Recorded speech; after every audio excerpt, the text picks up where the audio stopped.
According to the 2012 estimate by the National Commission on Muslim Filipinos, or NCMF, there were 10.7 million Muslims in the Philippines. That is approximately 11% of the total population of the archipelago, composed of 7,107 islands. Most Muslims live in parts of Mindanao, Palawan, and the Sulu archipelago, an area known as Bangsamoro or the Moro region, while some have migrated into urban and rural areas in different parts of the country.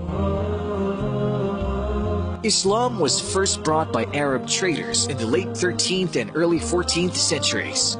200 years before the Spanish invasion, these Muslim merchants originally came from present-day Malaysia and Indonesia. They landed in Sulu Islands and preached Islam to the indigenous population and built the first mosque in the Philippines in the town of Simunul in Tawi-Tawi in the mid-14th century. The Islamic propagation reached as far as the Kingdom of Tondo in current-day Manila in Luzon in the northern Philippines. It is notable to see that there was no clear record of armed conquest made by the Muslims against the local people, and it seemed that they embraced Islam voluntarily. Muslims believe that the past Muslims were invited into Islam by the good manners possessed by the preachers towards Islam. Different states and colonies embraced Islam without being subjugated by a Muslim military. As time went on, the Muslims prospered under these Muslim states, which had trade relations with nearby islands and even far-off countries like India and China. By that time, the Philippines does not exist yet as a country, rather as a group of islands where different sultanates rule over different lands, where many of these are Muslim governments. The first attempt to conquer the Philippines was made by a Portuguese sailor working for Spain named Ferdinand Magellan in 1521. He is also known for leading the fleet of ships that is first to circumnavigate the world. He was able to convert some people to Christianity according to historians, but he failed in Christianizing and conquering Mactan and Cebu in the central Philippines when a local Muslim chieftain, Lapu-Lapu, led a counterattack against the superior fighting force of the Spaniards, who were armored and wielded firearms. Lapu-Lapu led a group of warriors armed with machetes, sword, and bamboo spears and fought the well-armed and armored conquerors on the seashore. Lapu-Lapu killed Ferdinand Magellan, thus earning himself the title as the first Filipino freedom fighter. Lapu-Lapu is continually remembered today by having his silhouette used by the Philippine National Police in their official seal as a sign of bravery. When the Spanish returned to the Philippines in the mid-1500s, after the failure of Ferdinand Magellan to conquer Cebu, they conquered Manila, where they encountered more Muslims under the leadership of Raja Sulaiman, whose castle stood in the area now known as Intramuros. This discovery led them to call the Filipino Muslims as Moros, which is in reference to the Moors who occupied Spain for more than 800 years, whom they have recently conquered by invading Andalus or Muslim Spain. In 1575, the Spanish started spreading Catholicism in the Philippines through the use of missionaries. But these missions are often accompanied also by conquest and invasion, where the vanquished Filipinos are subjected to forced labor and other cruelties. This has been recorded in history as an era of human rights abuse that even the non-Muslim freedom fighters and the intellectuals like Jose Rizal and Andres Bonifacio tried to address. Though much of the Philippines converted, the Moros, however, stood firm in their faith.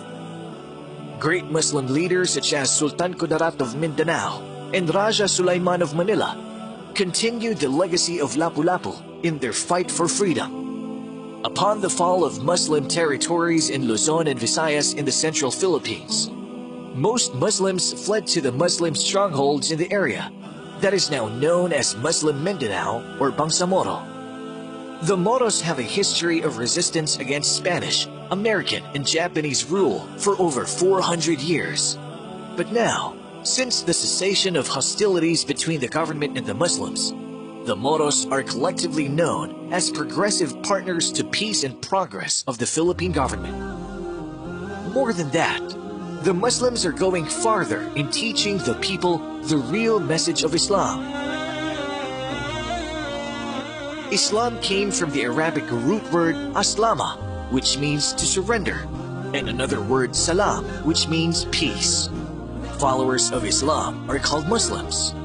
A Muslim, therefore, is someone who surrendered himself to Allah and is at peace with his Lord and all other creations. Islam is not a new religion founded by Prophet Muhammad, according to many misconceptions. Rather, it is a monotheistic religion, which is the continuation of the message of the prophets and messengers from Adam, the first prophet, up to Muhammad, the last and final prophet.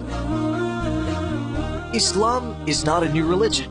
It is the same message brought forth by David, Solomon, Jesus, and all the other prophets. They may have lived in different times, but they were sent for the same purpose, to teach us to worship the one true God, Allah, and avoid worshiping false deities.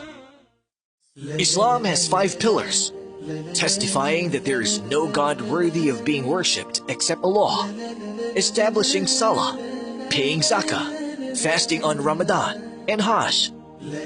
Islam enjoins all good deeds which are upheld by humans to be morally upright, but the most moral of good deeds is the worship of the one true God. While the greatest sin is that we associate partners to Allah by worshipping others other than Him. All these are strictly enforced, as Islam prohibits vice and other immoralities such as cheating, fornication, and terrorism. Allah is the proper name of God, the Creator and Sustainer. He created the universe and all that exists. He sent the prophets and messengers and the revelations with them in order to teach mankind to worship Him alone without partners and to avoid the worship of other gods other than Allah, and to teach us that which is upright and moral. There is no God worthy of being worshipped except Allah.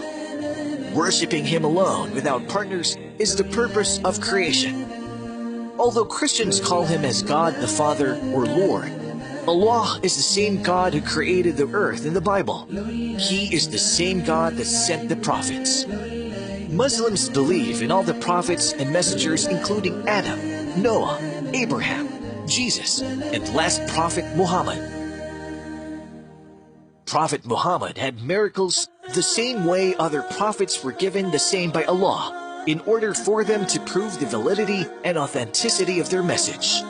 Prophet Jesus was given the miracle of healing, while Moses divided the sea for them to cross as an example. The greatness of the Quran as a miracle is because it is an eternal miracle that we still witness until today.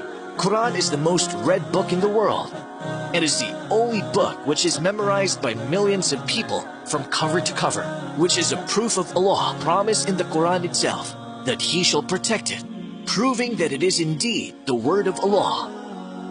Recently, scientists, Muslims and non-Muslims alike, discovered many scientific miracles in the Quran. The Quran has been speaking about geology, outer space, biology and others since it was revealed 1,400 years ago. A Muslim is a person who surrendered himself to Allah by acknowledging His oneness. He is also subservient to Allah by being obedient to Him and avoiding what He prohibited. He avoids any form of cooperation or having to do with worshipping anything or anyone other than Allah.